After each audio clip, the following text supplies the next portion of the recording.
All right, we're continuing talking about absolute value inequalities today. So we're going to actually look at solving them. First thing, we need to make sure the absolute value is isolated. Then we split into our two cases. And then we're going to solve that inequality individually. Okay, then we graph and then we write the solution set. So my first inequality here is the absolute value of x plus 2 is greater than 6. So it's already isolated. The absolute value is by itself on the left there. So I can start by splitting this into 2. So I've got x plus 2 greater than or equal to 6. And since it's greater, it's an or inequality. And then I have x plus 2 less than or equal to a negative 6. All right, I'm going to solve these two inequalities. Minus 2 on both sides, and I get x is greater than or equal to 4, or minus 2 on both sides, x is less than or equal to negative 8. Okay, so I'm going to have a closed dot at negative 8, shading to the left since that one's less than. And I'm going to have an open dot, or closed dot, at 4, shading to the right. So my solution set is x is greater than or equal to 4, or x is less than or equal to negative 8. All right, let's look at the next one. I've got the absolute value of 2x plus 3 less than 7. So absolute value is already isolated, so I can split into 2. I've got 2x plus 3 less than or equal to 7, less than, so it's an and. 2x plus 3 greater than or equal to negative 7. All right, minus 3 on both sides to solve, leaving me with 2x less than or equal to 4. Divide both sides by 2, and I get x less than or equal to 2. And, all right, solving the second one, minus 3 on both sides. 2x is greater than or equal to negative 10. Divide both sides by 2, and I get x is greater than or equal to negative 5. All right, so at negative 5, I'm going to have a closed circle, and it's going to go to the right since it's greater than. And at 2, I have a closed circle as well. And that one's shading to the left. Now, since this is an and, remember we have the overlapping section. Okay? All right, we'll look at the next, solution set. We've got negative 5 less than or equal to x. Since x is greater than negative 5, and x is less than or equal to 2. All right, looking at the next example. Now I've got x plus 4 in the absolute value plus 5 greater than 7. My absolute value is not isolated here, so I need to isolate it first. And I'm going to subtract 5 on both sides first. That leaves me with the absolute value of x plus 4 greater than or equal to 2. Now from here, I can split into my 2 and solve. So I get x plus 4 greater than or equal to 2. Greater, so it's an or. X plus 4 less than or equal to negative 2. All right, solving both of these now. Subtract 4 on both sides. And I get x is greater than or equal to negative 2, or minus 4 on both sides, x is less than or equal to negative 6. So we're going to have an open closed circle. Ooh, having a rough time this morning here. At negative 2, shading to the right. And at negative 6, we're going to have a closed circle as well, shading to the left. So my solution set is x is greater than or equal to -2, or x is less than or equal to -6. All right, looking at the next one. All right, absolute value is not isolated, but I need to isolate it. So I'm going to divide both sides by 2.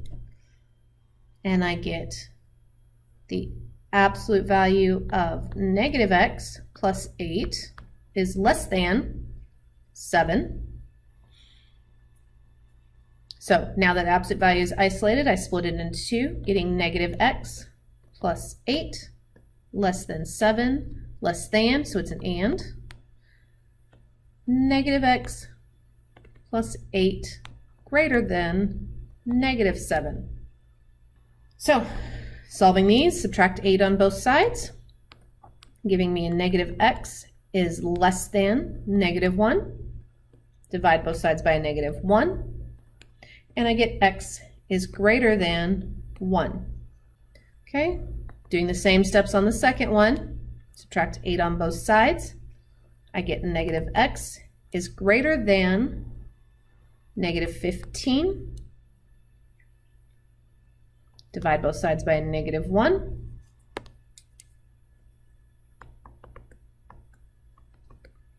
And I get x is less than 15.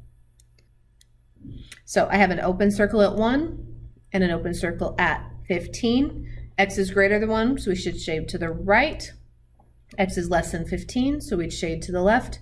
And since it's an and, it's the overlapping section. So it's only in between the 2 dots. Okay, last one. So I've got the absolute value of x minus 8 over 5 less than or equal to 4. So I'm going to multiply both sides by 5 to isolate the absolute value, giving me the absolute value of x minus 8 less than or equal to 20. So now that it's isolated, I can split into 2, and I get x minus 8 less than or equal to 20, less than, so it's an and,